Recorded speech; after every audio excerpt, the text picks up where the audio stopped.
فلا حياة للأمة من غير الجهاد، ولا حياة لنا إلا بالجهاد. والله لن نستطيع أن نرفع الذل عنا إلا بالجهاد. وما ترك قوم الجهاد إلا ذلوا وركبت على رقابهم الأمم الكافرة والدليل. أين أمتنا العربية؟ أين قاداتنا؟ أين حكامنا؟ أين جيوشنا؟ هل فقط باتت ملياراتنا أنفقت فقط استعراضات؟ في يومنا الوطني تستعرض طائراتنا وجيوشنا وتحية السلام عندنا وزينا ولباسنا. عيب عيب عيب والله. احنا في زمن الذل يا جماعة. والله لو فتحت الباب لبعض النساء أرجل من بعض الرجال. يمكن النساء يجاهدون أفضل من كثير من المصيبة المرجفين اللي عندنا. يجب على الشعب السوري وجوبا أن يحمل السلاح في وجه هذا النظام. والدكتور عبد الكريم بكار ذكر أن 500 عالم الآن في غضون توقيع بيان من العالم الإسلامي على وجوب حمل السلاح ضد بشار الأسد ونظامه على الشعب السوري. يا كذبة، اتقوا الله في المسلمين. دمرتم الأمة وخالفتم بين قلوب أبنائها وصيرتموها إلى الحزبية البغيضة سياسية ودينية التي سكبت في كاس هذا الخط من عهد الفينيقيين. نعم، وخلط بالأشوري. كان متوقع الشيخ شبيه. هذا شعرك يا شيخ. هذا ليس بشعري، أبرأ إلى الله منه. ألقينا على كرسي جسد وسخه فنسخه فدمره.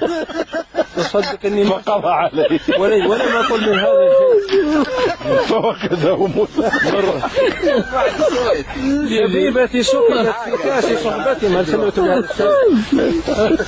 أنا ترى يقرأ من ذهني ما دريت. والله لو تقرون خرابيش أصابع دجاج في طير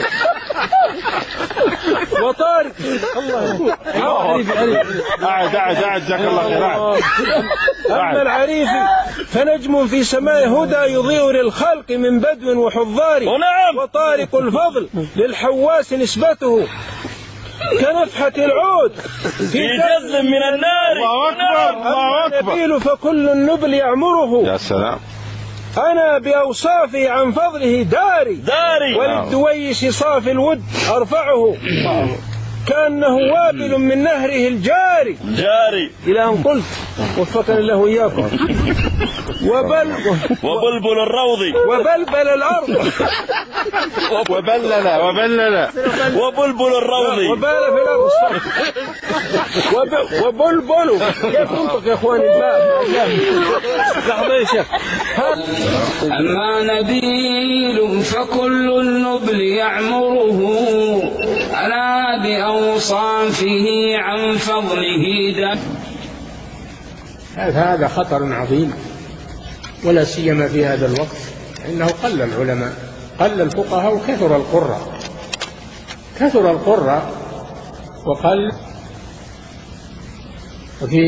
وفي قوله صلى الله عليه وسلم إن الله لا يقبض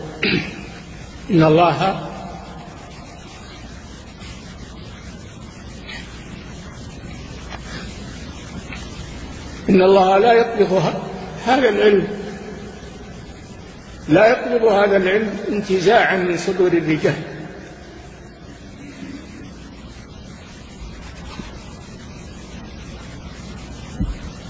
وإنما يقبض العلم بموت الأبناء، وإنما يقبض العلم بموت العلماء،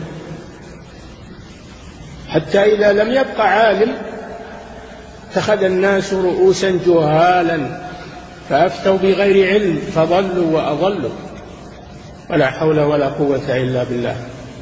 نخشى أن يكون بدأ هذا في وقتنا، فعلينا أن نأخذ الحذر والخوف والاحتياط، وأن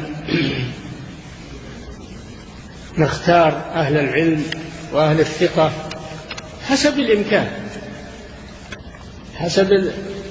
حسب الإمكان وحسب الموجودين.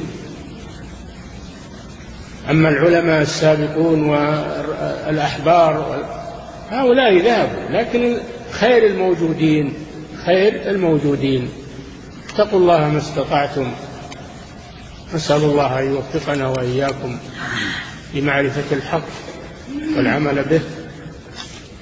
صلى الله وسلم على نبينا محمد وعلى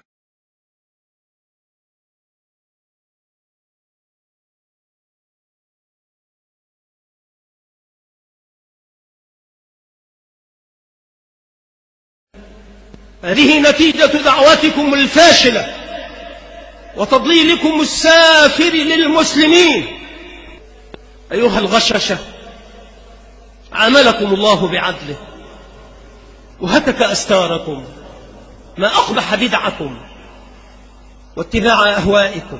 بل نقذف بالحق على الباطل فيدمغه فإذا هو زاهق ولكم الويل مما تصفون.